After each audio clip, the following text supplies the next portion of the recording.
Hello students, हमारा next topic है torque slip characteristics. Last video में हमने देखा था स्टार्टिंग टॉर्क, रनिंग टॉर्क, उनकी मैक्सिमम कंडीशंस। ठीक है, तो torque slip characteristic is very important topic. ठीक है, तो torque equation is given by torque T. Running condition में जो टॉर्क होता था, this is proportional to SR2 by SR2 का होल स्क्वायर, सॉरी R2 का होल स्क्वायर प्लस SX2 का होल स्क्वायर। ठीक है, तो इसमें क्या होता है, अगर आप लो स्लिप पर बात करो, एट लो स्लिप आपका जो SX2 होगा, this is very low as compare to R2। क्यों? स्लिप क्या है? लो है। लो मतलब 0.2, 0.3 ऐसे पॉइंट के साथ मल्टीप्लाई हो गया। तो हम क्या कर सकते हैं, इस टर्म को नेग्लेक्ट कर सकते हैं। जब ये टर्म नेग्लेक्ट हो जाएगी, नेग्लेक्ट कर दोगे इसको, तो टॉर्क प्रोपोर्शनल टू हो जाएगा SR2 अपॉन R2 स्क्वायर। इस R2 से ये R2 कैंसिल हो गया, तो T is proportional to S upon R2। तो ये टर्म इम्पोर्टेंट है। तो अगर हम बात करें एट लो स्लिप, ये याद रखना, लो स्लिप पर जो आपका टॉर्क होगा वो स्लिप के डायरेक्टली प्रोपोर्शनल होगा। ठीक है, अब हम नेक्स्ट देखते हैं at higher slip. At high slip, high slip पे क्या होगा, हाई स्लिप पे SX2 का होल स्क्वायर, ये क्या होगा, greater than R2 square.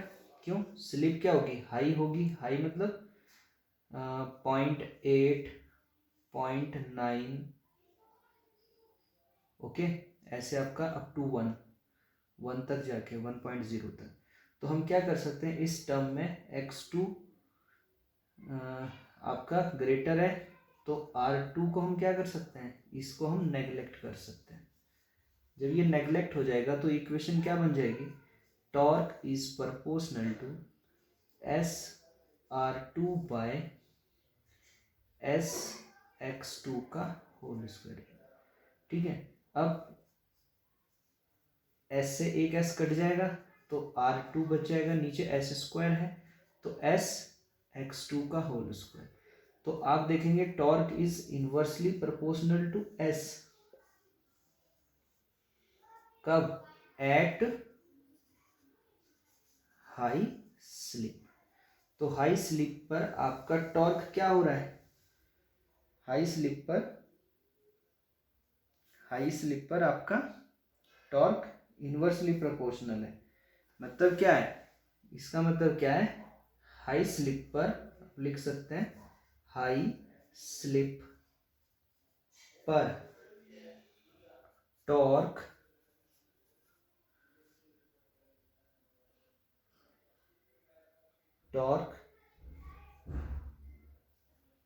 Slip बढ़ने पर, देखो स्लिप कब बढ़ती है, स्लिप का मतलब होता है लोड बढ़ने पर। आप लोड बढ़ाएंगे तो स्पीड कम होगी, स्पीड कम होने का मतलब है स्लिप इंक्रीज हो रहा है। तो लोड इंक्रीज होने पर टॉर्क डिक्रीज होता है, टॉर्क क्या होगा, डिक्रीज हो जाएगा। ठीक है, तो अब हम इसका कर्व ड्रॉ करते हैं टॉर्क स्लिप कैरेक्टरिस्टिक का। तो टॉर्क स्लिप कैरेक्टरिस्टिक में एक चीज आप और देख सकते हैं कि अब जैसे जैसे रेजिस्टेंस बढ़ाएंगे, रेजिस्टेंस बढ़ रहा है अगर, तो आपका क्या होगा, रेजिस्टेंस बढ़ने के साथ आपका मैक्सिमम स्टार्टिंग टॉर्क बढ़ेगा, ठीक है, आपका टॉर्क बढ़ना शुरू हो जाएगा। हम अभी कैरेक्टरिस्टिक्स से देखते हैं इस चीज को। ओके, देखो कैरेक्टरिस्टिक में क्या ड्रॉ करते, कैसे बनाएंगे। यहां पे आपने ले लिया टॉर्क, ये क्या हो गया टॉर्क, इधर आपने ले लिया स्लिप, तो आपकी स्लिप इधर को इंक्रीज करेगी, ये हो गया 0, ये हो गया 0.2, 0.4, 0.6, 0.8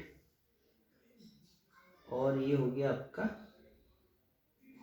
1, स्लिप की वैल्यू 1। अब देखो जैसे जैसे स्लिप बढ़ रही है तो स्लिप इधर को बढ़ रही है, तो आपका टॉर्क पहले तो क्या होगा, लो स्लिप पर लगभग इस एरिया में आपका लो स्लिप पर आपका टॉर्क जो है वो लीनियरली बढ़ेगा ऐसे। उसके बाद क्या होगा, मैक्सिमम वैल्यू पे जाने के बाद अब देखो जैसे जैसे स्लिप बढ़ेगी, हायर स्लिप पर आपका टॉर्क रिड्यूस होना स्टार्ट हो जाएगा, ठीक है। अगर हम इस कर्व को आर के लिए ले लेते हैं, दिस इज फॉर आर, या फिर देखो ये क्या होगा, आपने टॉर्क बढ़ाया, टॉर्क बढ़ा,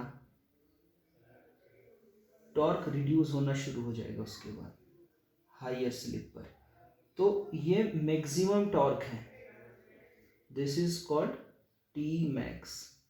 तो टॉर्क अपनी मैक्सिमम वैल्यू पे जाता है, मैक्सिमम वैल्यू के बाद ओवर स्लिप बढ़ने पर ये रिड्यूस हो जाएगा। अब देखो आर की वैल्यू के लिए स्टार्टिंग टॉर्क इतना था, this is called T starting 1। अब आपने रेजिस्टेंस को डबल कर दिया, 2R कर दिया, तो देखो स्टार्टिंग टॉर्क और बढ़ गया, TST2। आपने और रेजिस्टेंस बढ़ाया तो टॉर्क आपका बढ़ा और मैक्सिमम पे जाके फिर से डिक्रीज हो गया, इसको 4R। तो देखो रेजिस्टेंस बढ़ने के साथ मैक्सिमम टॉर्क तो सेम है हर एक कर्व के साथ, टी मैक्स, ये भी टी मैक्स, 1 बोल दो इसको, 2 बोल दो, 3 बोल दो, ये तो सेम है। तो आपको क्या दिख रहा है यहाँ पे, क्या पता चल रहा है कि जैसे जैसे मैक्सिमम टॉर्क तो सेम है रेजिस्टेंस बढ़ने के साथ, लेकिन स्टार्टिंग टॉर्क क्या हो रहा है, स्टार्टिंग टॉर्क बढ़ जा रहा है। क्लियर है। सो दिस इज, अब देखो इस रीजन को हम बोलते हैं मोटरिंग मोड। क्या बोलते हैं, मोटरिंग रीजन या मोड। क्यों, इसमें देखो जो आपकी स्लिप है, इसमें स्लिप की वैल्यू कहां से कहां तक है, 0 से 1 के बीच में। तो अगर स्लिप की वैल्यू 0 to 1 है तो दिस इज मोटरिंग मोड। और इस साइड आपका देखो 0 से कम है, इधर क्या है, एस आपका -0.1 यानी नेगेटिव स्लिप है, तो इधर क्या होगा, नेगेटिव स्लिप। नेगेटिव स्लिप जब होती है तो ये होता है generating mode. Generating mode, generating mode में आपकी स्लिप इज लेस देन 0, ये याद रखना है। मोटरिंग में स्लिप 0 से 1 के। अब इधर आप देखेंगे इस साइड, इस वाले रीजन में, इसमें आपकी स्लिप है 1 से ज़्यादा, देखो ये 1 है ना, 1 से ज़्यादा, तो इसमें आपका स्लिप जब ज़्यादा हो जाती है तो आपकी मोटर रुक जाती है, स्पीड एकदम, देखो टॉर्क रिड्यूस होता जा रहा है, ये टॉर्क एकदम कम हो रहा है इधर की साइड। तो इसमें स्लिप क्या है, 1 से ज़्यादा है, 1 से ज़्यादा पे जब स्लिप होती है तो इसको हम बोलते हैं ब्रेकिंग मोड, ठीक है। तो आपको यहाँ से 3 रीजन पता चले हैं स्लिप के लिए। क्या क्या रीजन है, अगर आपका स्लिप ग्रेटर देन 1 है, स्लिप ग्रेटर देन 1 पे ब्रेकिंग,